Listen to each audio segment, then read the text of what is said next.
Si vos optiques sont ternies, jaunies ou opaques, vous ne pourrez pas passer le contrôle technique. Moi, Jason V, aujourd'hui, ce que je vous propose, c'est de voir comment faire pour les réparer.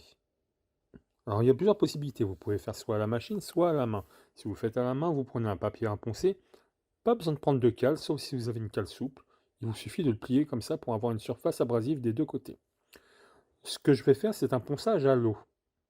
Vous prenez donc plusieurs papiers selon les couches, comme je disais, et il vous suffit déjà de commencer par frotter sur le contour du phare. Et ensuite, une fois qu'on aura bien attaqué, bien abrasé les contours de l'optique, on attaquera la partie intérieure.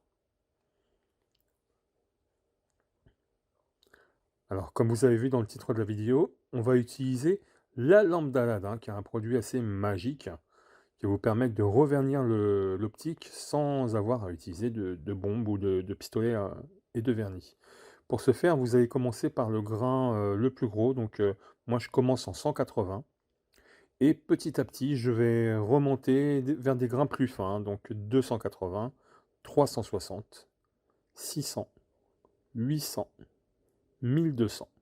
Si vous voulez, vous pouvez aller plus haut pour encore plus estomper les possibles rayures du phare, monter à 2000 voire 3000. Moi, pour le ponçage, j'opère toujours de façon circulaire. N'oubliez pas de bien humidifier le phare, bien mouiller quand vous poncez pour éviter de marquer, de le rayer et de l'abîmer.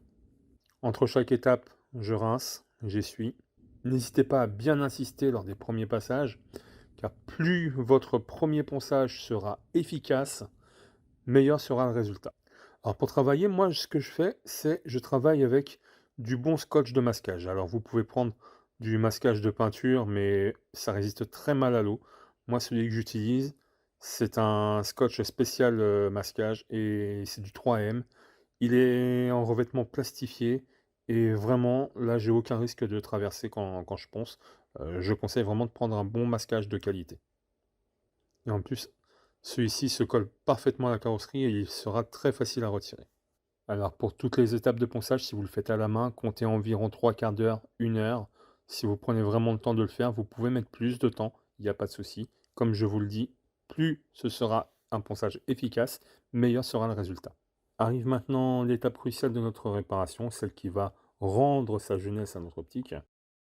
Aussi pour l'alimentation de la cup atomiseur. Vous avez des sites où vous pourrez donc l'alimenter sur la prise allume-cigare de votre véhicule et d'autres sur une simple prise secteur.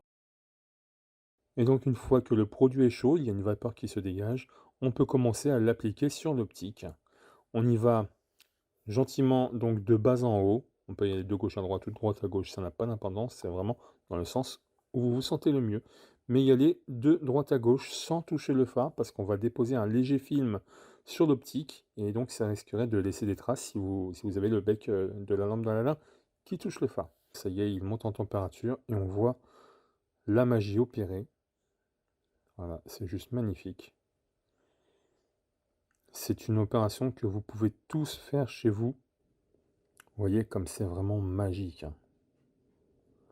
On arrive au bout du phare et ensuite on va regarder la différence avant-après. Phare gauche, phare droit, avant et après application de la lampe magique. C'est juste un produit miracle. Voilà, regardez. Après opération, avant l'opération. Là. C'est Jason V, j'espère que ce tuto vous a été utile, qu'il vous a aidé. N'hésitez pas à me contacter si vous avez la moindre question en commentaire à cette vidéo. À très bientôt.